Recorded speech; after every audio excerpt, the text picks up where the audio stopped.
Those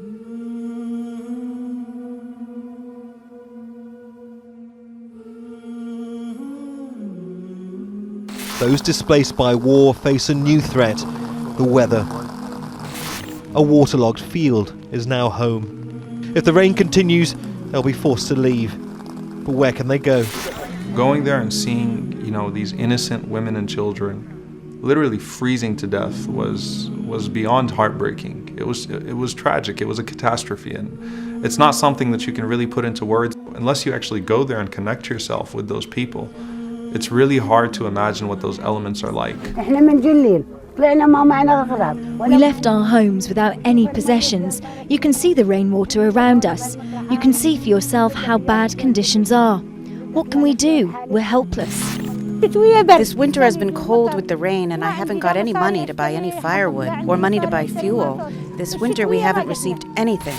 You're seeing people that are without proper blankets, even without proper jackets, without proper footwear, who will do anything to bear the harshness of the cold.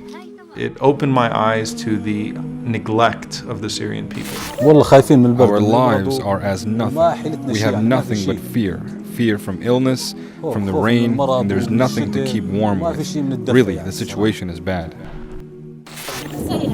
There are so many of us. How can they provide for everyone? We are cold, there is no electricity. I have 2 children, and there are no diapers for them. I'm forced to beg from my friends and family. We're over here debating whether or not they're human enough to be accepted in our country and to be resettled in different places in the world. We're over here debating whether or not they are barbaric or inherently violent. And they're just trying to fight to live. I've been here for 3 days, but after all I've seen in this camp, I'm claiming my right to go back to Syria. There's killing there, but here we live worse than animals. What kind of existence is this? Refugees complain about the quality of water, toilets, and the harsh desert winter. They describe the frustration of spending hours in queues only to find out supplies have run out.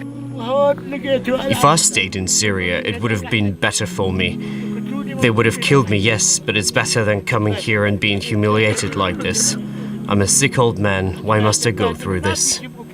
Giving for the sake of Allah shows that you trust in Allah subhanahu wa ta'ala, and that's the secret behind sadaqah. Because we tend to trust what we can see with our own eyes and what we can feel with our own skin.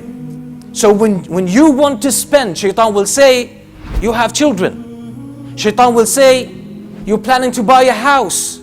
You want to get this, you're saving money for this. Shaitan promises you, he says, if you pay for the sake of Allah, if you spend from your money, then you will not get it back. You will become poor and you will struggle yourself. Shaitan promises you poverty, and Allah promises you bounty from Him, gifts from Him, more from Him, and forgiveness. I think that it is absolutely essential that the international community understands that to support the Syrian refugees and to support Jordan, Lebanon, and all the other countries that are receiving the Syrian refugees is not a matter of generosity. It's not a matter of solidarity. It's a matter of self-interest.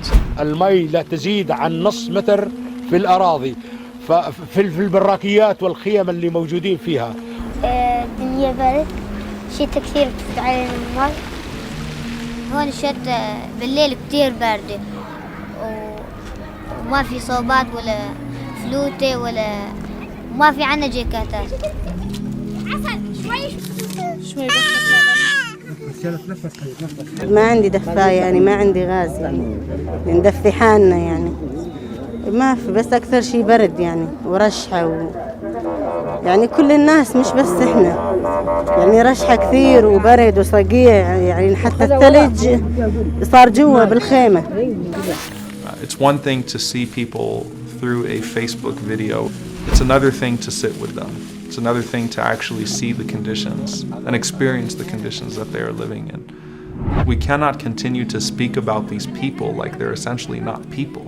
They're human beings. Too many people and not enough help. There are shortages of food, blankets, medical supplies, just about everything. We had nothing when we left our homes. Why is this happening? Why isn't anyone here to help us? They have a right to live in peace and in security. And if we're not contributing to the betterment of their situation, then we ourselves need to question ourselves who we claim to be.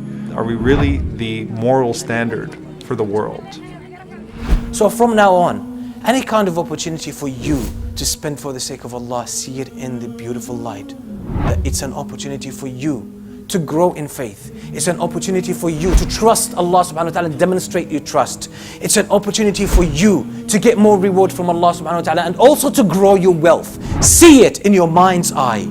See it in your heart, and it will become a reality. Almost 10 years into the Syrian conflict, over 600,000 Syrians have sought refuge in Jordan. Winter in Jordan is harsh, especially for families who are living in unheated and temporary shelters. Temperatures drop below freezing in many parts of the country, bringing further misery and suffering to entire communities living there. This winter, Task Force GLM will provide emergency winter provisions and food for refugees and vulnerable families as part of an emergency response to the harsh winter conditions. Each family will be provided with a gas heater, fuel, food, clothing, blankets, hygiene kits and fuel vouchers. The family winter pack is £300 and can help to save an entire family through the harsh winter conditions. Or you can donate towards an individual winter pack for just £60. To donate, please go to taskforceglm.org/winter. The links are also in the description of this video.